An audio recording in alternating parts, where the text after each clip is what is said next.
యేసుక్రీస్తు నామములో మీకు అందరికీ వందములు.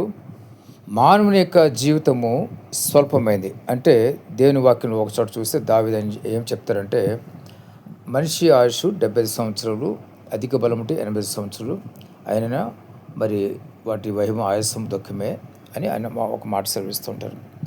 మరి నోవహు ఓడ కట్టినప్పుడు జలప్రళయం వచ్చిన తర్వాత దేవుడు అంతకుముందు వందల సంవత్సరాలు జీవించేవారు. కనీసం 6, 7, 8, 9 వందల సంవత్సరాలు కూడా జీవించేవారు. అటు తర్వాత దేవుడు ఆయుష్ని 120 సంవత్సరాలకు దేవుడు కుదించడం జరిగింది. అయితే ఇప్పుడు ఎవరు కూడా 120 సంవత్సరాలు జీవించడం చాలా కష్టంగా ఉంది. జీవించడం కూడా అతి కష్టం. తెలుసుకోవాల్సింది ఏంటంటే, మనిషి ఆయుష్ చాలా స్వల్పమైంది. భూలోకంలో ఆయుష్ అనేది ప్రతి ఒక్కరు తెలిసినంతకాలం బతుకుతారు. సగటు వయసు 60 సంవత్సరాలు చెప్తూ ఉంటారు.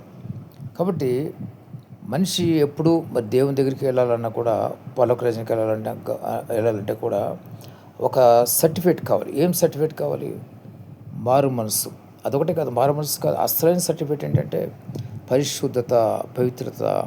పరిశుద్ధత కలిగి ఉంటే కనుక పరలోక రాజ్యానికి చేరుకుంటారు, లేకుంటే చేరుకోరు. మొదటిగా మారు మనసు అంటే ఏంటంటే, ఈ పదంకి చాలామంది మారు మనసు అంటే ఏదో అనుకుంటారు. మారు మనసు అంటే కొత్త మనసు మన హృదయం రావటం, కొత్త మనసు రావాలి, పాత మనసు పోవాలి. అంటే పాప స్వభావం పోయి నూతనమైన స్వభావం, దేవుని యొక్క స్వభావం మనలో రావాలి. దేవుని యొక్క స్వభావం ఎప్పుడు వస్తుందంటే, ఒక మనిషి నాకు దేవుడు కావాలి, దేవునితో నేను జీవించాలనుకున్నప్పుడు మాత్రమే ఆ స్వభావం మనకు వస్తుంది. అది కూడా ఎలాగ వస్తుంది? మనం చేసిన తప్పులు, పాపాలన్నీ కూడా దేవుని దగ్గర ఒప్పుకొని విడిచిపెట్టాలి. ఆ పాపాల నిమిత్తమే పశ్చాత్తాపం, హృదయంలో పశ్చాత్తాపం కలిగి ఉండాలి. నేను చేసిన తప్పు, పొరపాటు అని హృదయంలో ఎప్పుడైతే గ్రహింపు కలుగుతుందో అదే పశ్చాత్తాపం. ఆ విధంగా లోపల అంతరంగంలో నుంచి అటువంటి పశ్చాత్తాపం ఉంటే కనుక దేవుడు క్షమించి పరిశుద్ధపరిచి పరలోక రాజ్యానికి వారసుగా చేస్తాడు.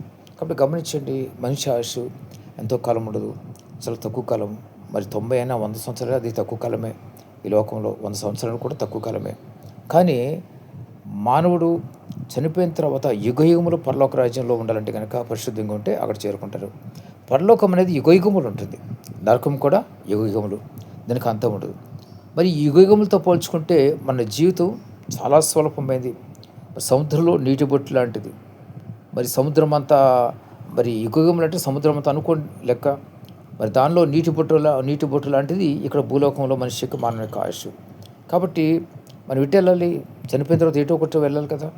అటు నరకమా పరలోకం రెండింటిలో ఎక్కడికో చోటకి వెళ్తారు. అయితే మనం నరకానికి వద్దు, మన పరలోకంలో యుగయుగములు సంతోషంగా దేవునితో ఉండాలనుకుంటే కనుక దేవుడు మన ఇష్టాన్ని బట్టి దేవుడు క్షమించి పరిశుద్ధపరుస్తాడు. మనం ఎంచుకోవాల్సిన భూలోకంలో సజీవంగా ఉన్నప్పుడు మాత్రమే. కాబట్టి గమనించండి, మారు మనసు పొందండి.